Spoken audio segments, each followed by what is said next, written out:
In 1845, a 28-year-old man shocked American society by doing something everyone considered insanity. He completely abandoned civilized life, burned bridges with the business world, and went to live alone in a wooden cabin he built himself, in an isolated forest. His friends and family thought he had gone mad. Neighbors whispered that he was lazy, a failure, a fugitive from responsibility. But Henry David Thoreau was not running away. He was conducting the most radical experiment of his time. For 2 years, 2 months, and 2 days, Thoreau lived with only the essentials: a simple bed, a table, 3 chairs, and a few books. He spent only $27 per year, less than many people today spend on a single dinner.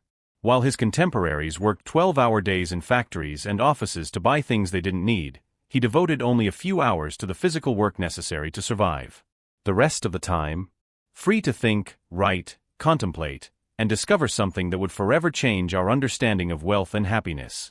But here lies the first mystery that has challenged entire generations. How could a man who owned almost nothing feel more prosperous and fulfilled than the millionaires of his time?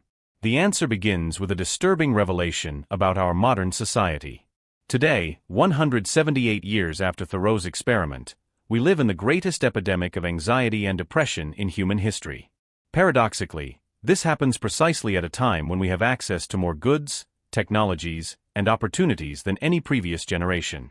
Cars, houses, clothes, electronics, travel, everything is more accessible, but why then do we feel emptier?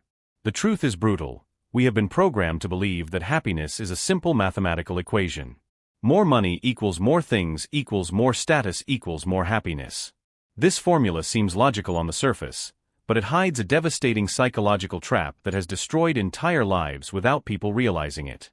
Thoreau discovered this trap while he was still young and prosperous. A Harvard graduate with every door open to a brilliant career, he began to notice something disturbing. The most successful people around him seemed to be the most miserable. They worked obsessively to buy bigger houses, but lived stressed over the payments. They bought expensive clothes to impress others, but constantly felt insecure about their appearance. They accumulated possessions, but lost time, health, and relationships in the process. It was then that he asked a question that would change everything. What if we were asking the wrong questions? Instead of asking, "How can I have more?" Thoreau began to ask, "How can I need less?" This simple mental inversion was the first step in a journey that would reveal the greatest secret about prosperity ever discovered. But why was this idea so revolutionary and threatening to society at the time? And more importantly, why does this same idea, nearly 2 centuries later, still cause discomfort and resistance? The answer is tied to a primitive psychological mechanism that still controls our daily decisions. Our brain was shaped by millions of years of evolution in environments of scarcity. When our ancestors found food or resources, the instinct was to accumulate as much as possible, since they didn't know when they would have access again. That same system still operates today, but in a world of abundance, it has become our greatest source of suffering. The result is devastating. We live in an endless race after more, never arriving at the destination of satisfaction. We buy a house and immediately start dreaming of a bigger one. We get a car and soon want a newer model. We achieve a promotion and already focus on the next one. This dynamic creates what psychologists call the hedonic treadmill, a vicious cycle where each material achievement offers only temporary satisfaction, quickly followed by the desire for something greater. Thoreau realized he was trapped on this treadmill before it even had a name. He felt, in his own skin, the suffocating weight of a life devoted to accumulation. But here is the most impressive part of the story. His solution was not merely philosophical, it was a rigorous scientific experiment, decades before modern psychology confirmed his discoveries. At Walden Pond, he tested a revolutionary hypothesis. Could true wealth lie not in what we own, but in the freedom of not depending on what we own? The results of this experiment would shake the foundations of everything we thought we knew about prosperity, happiness, and success. If you are beginning to question your own beliefs about what truly matters in life, you are on the right path. Don't forget to subscribe to the channel to follow this transformative journey that will challenge everything you were taught about wealth. Thoreau's experiment began with a decision that left everyone around him completely perplexed. In July of 1845, he carried only basic tools, a few books, and provisions for a few weeks toward a borrowed piece of land on the shores of Walden Pond. There, with his own hands, he built a cabin measuring 3 by 4 meters, smaller than most modern bathrooms. The total cost of construction? Just $28.12. But here's where the story takes an unexpected turn. Thoreau was not a romantic hippie fleeing reality.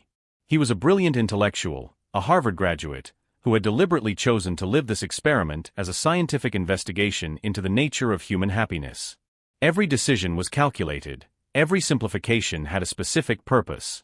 His first weeks at Walden revealed something shocking. The less he owned, the more time he had. While his former colleagues spent 10 to 12 hours a day working to pay for mortgages, elegant clothes, and social dinners, Thoreau discovered he needed to work only 6 weeks per year to cover all his basic needs. The rest of the time? Completely free. Free for what? That question hides the third mystery of our story. How can someone feel productive and fulfilled without participating in the traditional system of work and consumption that our society considers indispensable for a meaningful life? During the following months, Thoreau meticulously documented his daily routine. He woke up with the sunrise, not because an alarm clock forced him to, but because his body had synchronized with natural rhythms. He spent the first hours of the day in silent contemplation, observing the nature around him. Then he devoted a few hours to physical work, tending to his small garden, gathering firewood, making repairs to the cabin. But the most revolutionary part of his day began after those basic tasks. With his survival needs taken care of, Thoreau had something most modern people have completely lost: uninterrupted time to think deeply. He read, wrote, walked through the forest, observed animals, and conversed with himself about complex philosophical questions. This seemingly simple routine was producing extraordinary results in his mental well-being. His journals from that time reveal a man increasingly serene, creative, and satisfied with life. But why? The answer is connected to discoveries from modern neuroscience that we would only understand 150 years later. Our brain has two fundamental modes of operation: the focused mode and the diffuse mode. The focused mode is when we are concentrating on specific tasks, working, driving, solving problems. The diffuse mode is when we allow our mind to wander freely, without specific goals. It is in this second mode that the most important creative connections, deep emotional processing, and memory consolidation occur. Modern life has almost completely eliminated the diffuse mode. We wake up checking our phones, spend the day jumping between urgent tasks, and fall asleep watching series or scrolling through social media. Our brain never has the opportunity to process, integrate, and find meaning in the experiences we live. Thoreau, unknowingly, had created the perfect conditions for the healthy functioning of the human brain. His long solitary walks, his periods of contemplation, and his connection with nature allowed his nervous system to operate the way it was designed to function. But here comes the first surprising twist in the story. After 6 months living at Walden, Thoreau began to face intense psychological pressure that almost made him abandon the experiment. The pressure did not come from practical difficulties. He had proven that he could live comfortably with much less. The pressure was social and internal. Friends and family began treating him as a stranger. Some whispered that he was running away from responsibilities. Others insinuated that he was lazy, or worse, that he had lost ambition and become a failure. More painful still, Thoreau discovered that part of him agreed with these criticisms. Generations of social conditioning had engraved deeply in his mind the belief that personal value was directly connected to economic productivity.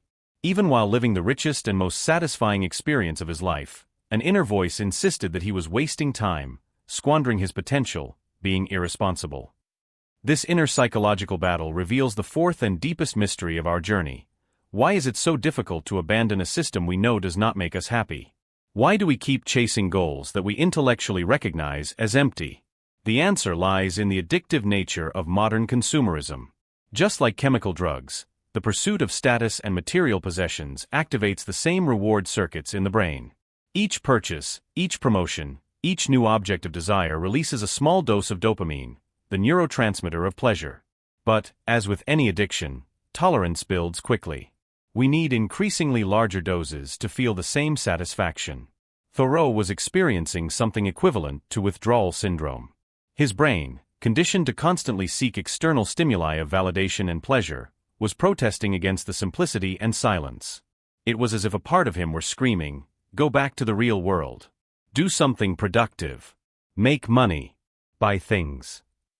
But he persisted, and it was in that persistence that he discovered the secret that would change his life forever. The revelation that would change everything happened on a cold winter morning, in the 10th month of Thoreau's experiment. He woke up before dawn, as usual, but this time something was different. For the first time in months, his mind was no longer fighting against simplicity, it was embracing something much more powerful. Sitting before the frozen lake, Thoreau realized he had crossed a fundamental psychological barrier. The constant anxiety that accompanies modern life had completely disappeared. Not because he had solved all his problems, but because he had discovered something revolutionary: the difference between real needs and fabricated desires. Throughout all those months, without realizing it, his brain had gone through a profound detox. Far from the constant bombardment of advertising, social comparison, and consumer pressures, he began to clearly distinguish between what he truly needed to be happy and what society had convinced him he needed. This discovery triggered a cascade of realizations that revolutionized his understanding of wealth. First realization: time is the most valuable resource that exists, and most people are trading this resource for objects that do not increase their real happiness. Second realization: freedom does not come from having enough money to buy anything, but from not needing to buy almost anything. But here something happened that no one expected, not even Thoreau. His creative and intellectual productivity skyrocketed to levels he had never experienced before. During his years of civilized life, working within the traditional system, Thoreau produced texts and ideas sporadically, always struggling with creative blocks and lack of focus. At Walden, with just a few daily hours free of material concerns, he began to write with extraordinary clarity and depth. His reflections on nature, society, and the meaning of life flowed naturally, as if his mind finally had space to operate at its maximum potential. This creative explosion was no coincidence. Modern neuroscience has discovered that chronic stress, especially the financial and social stress that dominates modern life, literally atrophies the areas of the brain responsible for creativity, memory, and complex decision-making. When we eliminate this stress, these capacities not only recover but often exceed their previous levels. It was in this moment of maximum clarity that Thoreau finally understood the answer to all the mysteries that had intrigued the observers of his experiment. The first mystery, how he felt more prosperous while owning almost nothing, was revealed through a fundamental psychological discovery. Prosperity is not an absolute amount of resources, but the relationship between what you have and what you desire. When you drastically reduce your desires, even a small amount of resources generates a profound sense of abundance. The second mystery, why his idea still causes discomfort today, became crystal clear: because our entire economy depends on people working in jobs they don't like to buy things they don't need with money they don't have. If many people adopted Thoreau's philosophy, the current system of infinite growth based on constant consumption would collapse. The third mystery, how to feel productive outside the traditional system, was solved when Thoreau realized he had confused activity with productivity. His former colleagues spent entire days busy, but how many were truly creating meaningful value for themselves or for the world? At Walden, his few hours of work produced much more substantial results because they were consciously directed. The fourth mystery, why it is so difficult to abandon what does not make us happy, revealed the most subtle trap: our identity had become inseparable from our consumption pattern. We are what we buy, drive, wear, live in. Abandoning consumerism means facing the terrifying question: who am I without these things? But it was the answer to this last question that produced the deepest transformation of the entire experience. Stripping away all the superficial layers of identity based on possessions and status, Thoreau discovered something extraordinary: an authentic version of himself that had been buried under years of social conditioning. This authentic self had genuine interests, uninfluenced by trends or social pressures. It had clear values, not dictated by advertising or others' expectations. It had a natural capacity for happiness that did not depend on external circumstances. It was as if he had found the original frequency of his soul, free from the interference of the modern world. The magnitude of this discovery was overwhelming. Thoreau realized he had stumbled upon the secret that philosophers, religious leaders, and thinkers had sought for millennia: how to live a truly free and fulfilling life. The answer was not in accumulating more, but in needing less. It was not in conquering the outer world, but in discovering the inner universe.